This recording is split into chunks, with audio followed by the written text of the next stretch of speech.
ഒരു ഇറച്ചിക്കട നടത്തുന്ന ഒരാൾ, അയാൾ ഒരു 3 മണിക്കെങ്കിലും ഏറ്റവും ചുരുങ്ങിയത് വെളുപ്പിന് എഴുന്നേൽക്കേണ്ടി വരും.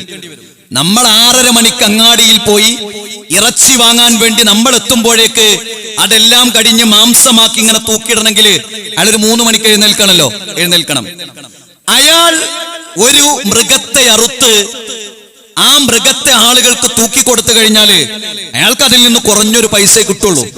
അയാൾക്ക് അയാളുടെ കുടുംബത്തെ നോക്കാനുള്ള പൈസ കിട്ടുന്നുള്ളൂ. ആ ഇറച്ചിക്കടയിലേക്ക് വന്ന് ഒരു 4 ആള് ഒരു 5 കിലോ ഇറച്ചിക്ക് കടം പറഞ്ഞു പോയാൽ, അതല്ലെങ്കിൽ ഈ കടം പറഞ്ഞത് കുറെ ആയിട്ടും തിരിച്ചു കൊടുക്കാതിരുന്നാൽ കുറച്ചു കാലം കഴിഞ്ഞാൽ ഇറച്ചിക്കാരോടെ കാണൂല. കാരണം എന്താ?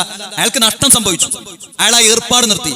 എന്നാ ഈ വാങ്ങിപ്പോകുന്ന ആൾക്കോ, ഞാനിപ്പോ 1 കിലോ ഇറച്ചിന്റെ പൈസ ഉള്ളവരെ കൊടുക്കാന്, ഞാനാകെ 5 കിലോ ഇറച്ചിന്റെ പൈസ ഉള്ളവരെ കൊടുക്കാന്, അവന്റെ മക്കൾക്ക് വേണ്ടി ഭക്ഷണമായി കൊടുത്ത ആ ഇറച്ചിയുടെ പണം കാരണത്താൽ ആ കട പുട്ടൻ. എന്റെ ഗൗരവം നിങ്ങളൊന്ന് ആലോചിച്ചു.